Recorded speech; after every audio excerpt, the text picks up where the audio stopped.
Well, at least I showed up, haven't I? Welcome to episode 3 of This Much Is True.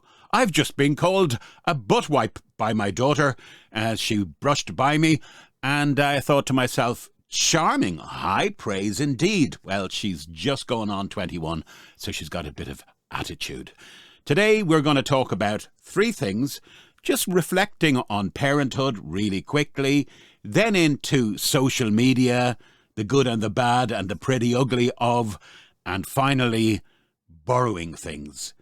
Neither borrower nor lender be. Wasn't that out of Polonius in Shakespeare? May I just have a cup of this? I've stolen my wife's big fancy cup.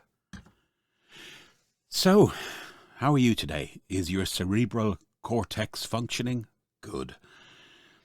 I need some interaction from you guys. You know I've signed up to do this for 90 days. I haven't heard from anybody yet. Take a note of this, and I'll also put it in the description. This much is true at protonmail.com. And if you want, just leave a comment on the YouTube thing. I'll get around to podcasting this as well. I do observe stuff, so I've looked back on the 2 we've already done, and I know I ramble at times. You'll just have to forgive me because I'm busy doing other stuff, and then I just kind of jump, and I don't want to insult you by ad-libbing, so I'll try and tighten things up because I do. Let's face it, I go off on some pretty experimental and psychedelic tangents. Parenthood. I just said my daughter said what she said. And I thought, we have 2 girls. And I found myself looking at some photos recently of them, and it's not that long ago. So they're in their 20s now, but it's not that long ago they were daddy's real girls, you know. And you look back, and of course, when you have children, you're told how quick it goes, and you know you're in the thick of it. So you go, yeah, I get it, and you're thinking, well, not until they're 18 at least, you know. But it goes really quick, incredibly fast. So I'm looking at these photos of my 6 and 7-year-olds and the little outfits they used to wear. And I hate the technology with children, but they did have the Game Boy thing and the tablets and smartphones later on. But the little school uniforms as well. And I think back to being Mr. Mom, because I would stay at home for a lot of that. I'd been in the corporate world, and suddenly I was Mr. Mom, and it was pretty good deal, taking him to school every day and back, and being their buddy. And after a while, as you know, you cease being their buddy. But do it from time to time if you are a parent, and you've been privileged enough with that, or a carer. You can look at the photos and go, wow, the passage of time. We're all only passing through. Next up, social media. It is a time suck, I'm convinced. And I'm also of the opinion you should ask yourself a few questions when you interface with social media. And really, after a session of scrolling, etc., what have you gotten from it? You know, if you're on LinkedIn, you know, have you gotten business out of it? On Instagram, have you promoted anything? Or have you just been in awe of everybody else? The same on the Facebook thing. Look what they're doing and look how crap my life is. TikTok, you know, are you TikTok myopic? Have you noticed it goes so fast on the scrolling that someone might have something really interesting to say, but if they don't say it in 0.5 of a second, they're gone. They're history. Now, I've never been on those dating sites, but I believe it's the same thing, isn't it? But at the end of a session, please ask yourself, what have you actually gained from it? I've never, ever, and I would market myself on the Twitter here and there, and on my LinkedIn, I'll put all my, because you know I'm in voiceover, I put up demo videos that I've narrated and whatever. But I've never yet gotten any business out of any of those platforms. So what you find is people, and this is where I'm coming to the sad part, they get wrapped up in a social validation loop. they want a hit of dopamine, and they're going to get it through this device instead of looking around them. I was in a castle, an Irish castle a few years ago, and it was beautiful. It was somewhere like a Dare Manor or one of those, and there was like a 5-course meal, and the ambience, the place was dripping with atmosphere and ambience and nice music and a big roaring log fire. And I looked across the way, and suddenly I see George Clooney's disembodied head. Some kid had a tablet, and and his sister had one, and they were eating with their parents. I just thought, that's sad. Now, I know, please, look, norms are changing. I do get it.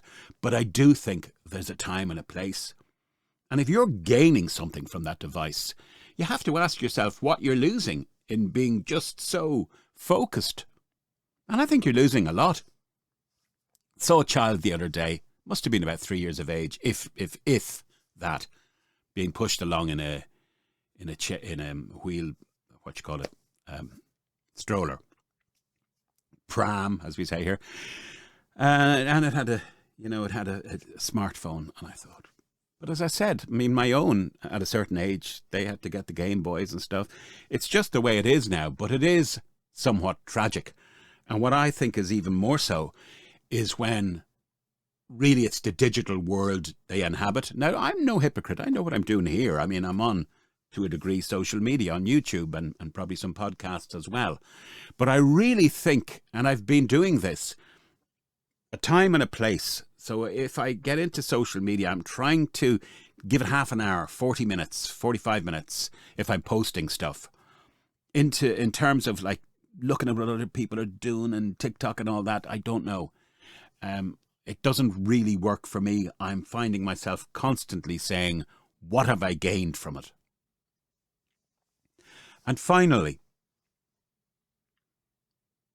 the year before last, I was aware of a tragedy whereby a young lady, I think she was only 21, and let me just set the scene. She's been loved all her life. She is from a very good family. Her father and her mother were very accomplished people and professional people, and they lived in an extremely respectable and eminent part of the city. And she wanted for nothing. Private schools, beautiful foreign holidays, clothes, all the latest fashion, etc. But apparently, a big element of her life was social media, in particular the kind of Instagram world. And she had an obsession with perfection, which was really ironic because she was beautiful. She really was beautiful. When I saw the pictures of her, she could have been a model. And you know what? For a while, she did a little bit of modeling. This vibrant, beautiful young lady with it all going for her. So you know what I'm going to say next.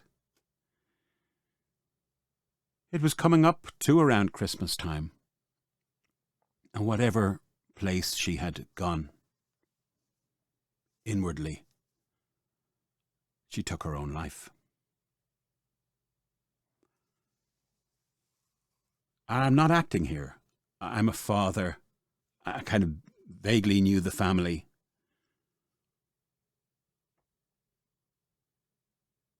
They didn't expect that.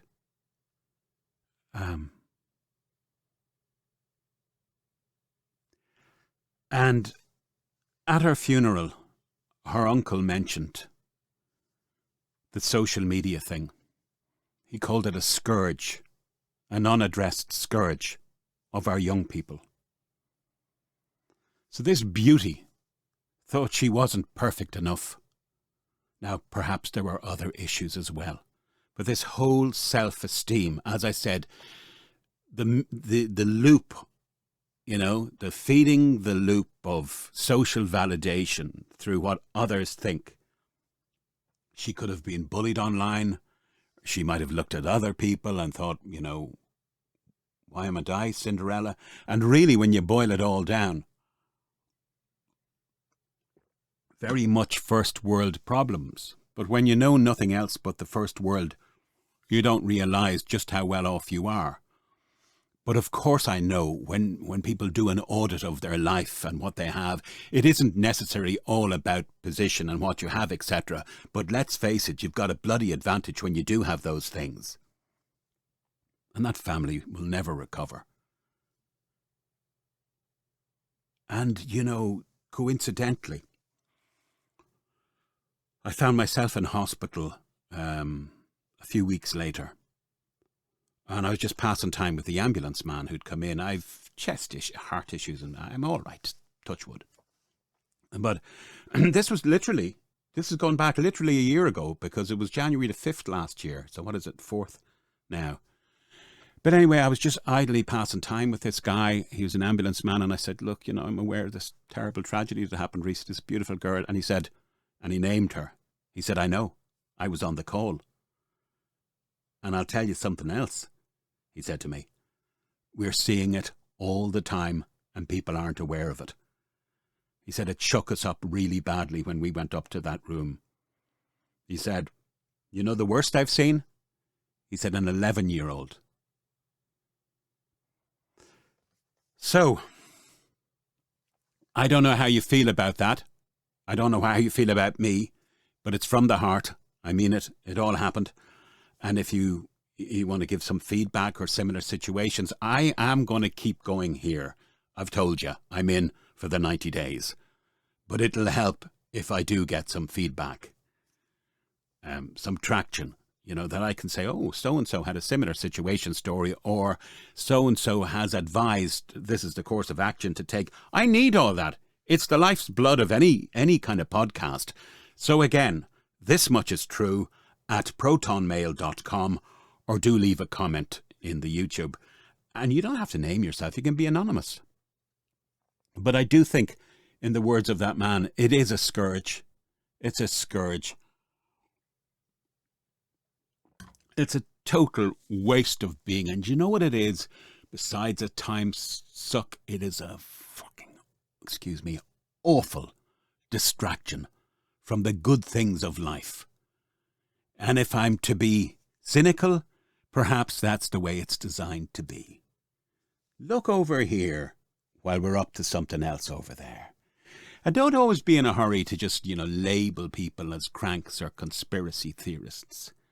If you're going to be in a hurry at all, hurry to see around you that the vast majority of people don't give two monkeys as to what's going around in their life until it lands on their freaking doorstep. I said in one of the last podcasts, you can't legislate for instinct. Here's one of my tangents, but don't worry, we're going to head it off at the pass. Things aren't right and haven't been for a few years. Personally, I feel we're in a kind of limbo until what's next.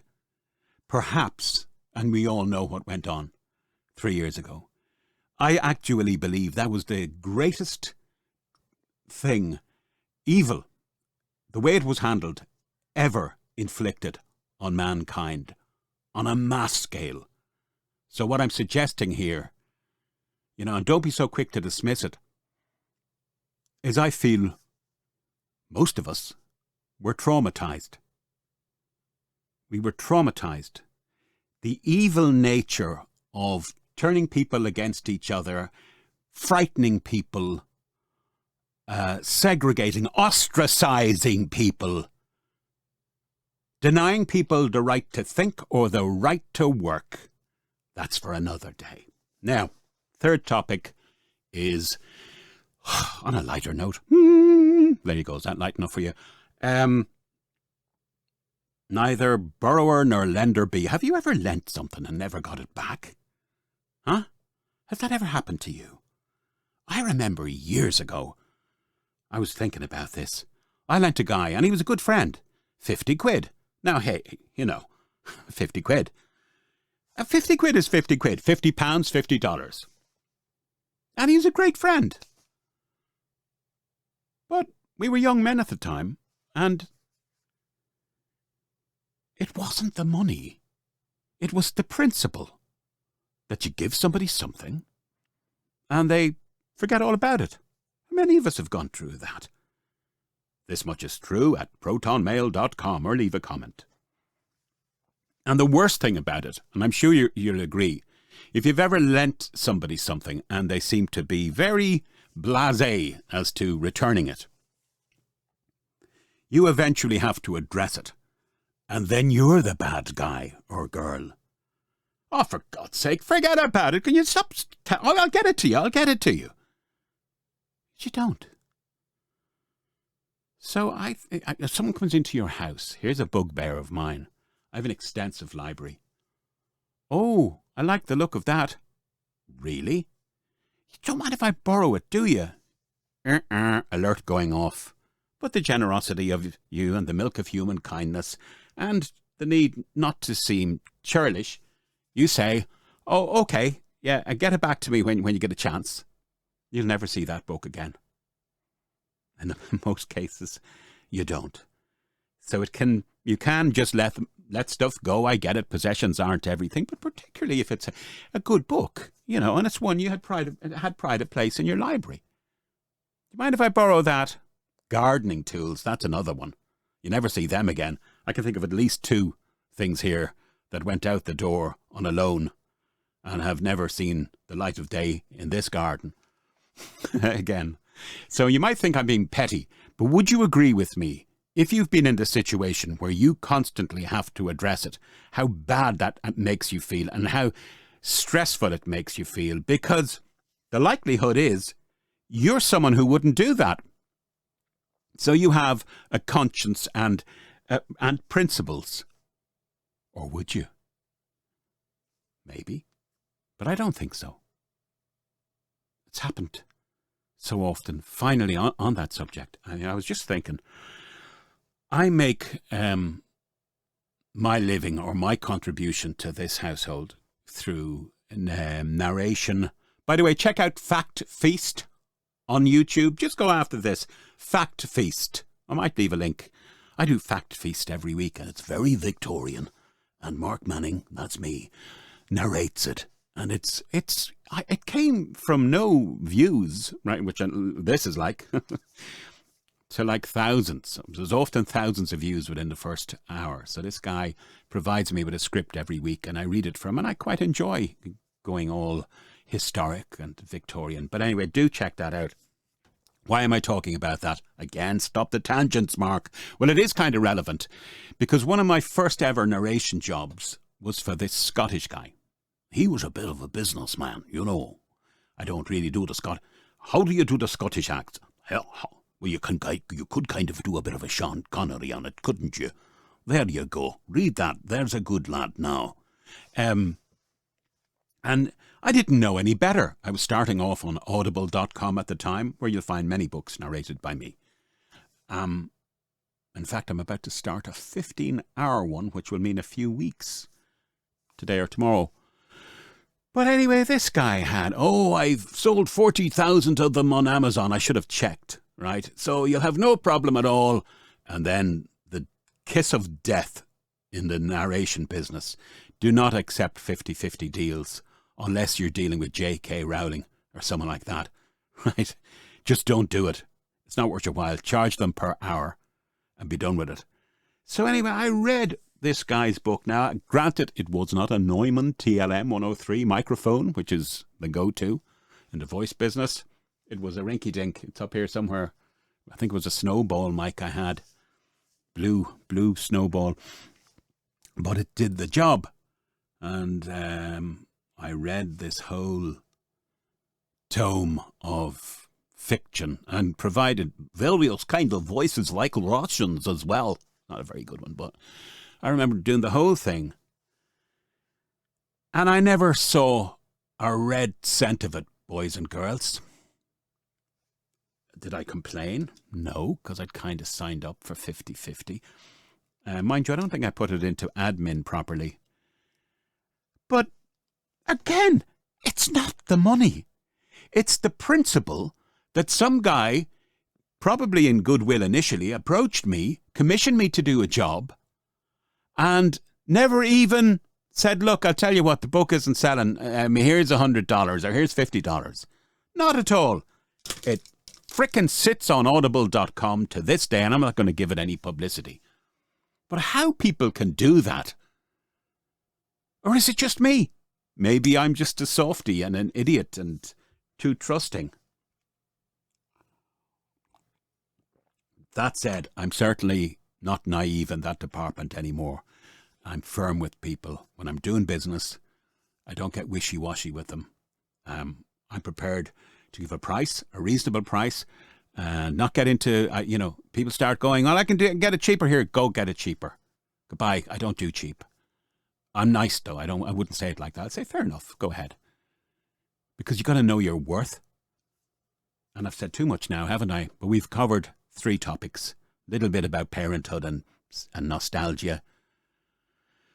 The good and the bad. Well, what was the good of social media? Is there any? We covered the bad of it. And then neither borrower nor lender be. I will try and tighten things up, boys and girls. But if you do make some contact with me, it will really help. If any of this sparks you or resonates with you, feedback would be good. This much is true at protonmail.com. I'll put it in the description below as well, or comment on YouTube. Now, I'm not going to say any more because it's terrible when you start pleading, isn't it? It sounds so unprofessional. But it's just that I'm here for 90 days and I'd love to see if it's any merit to anyone. Is it? No? Okay. I get it. Bye.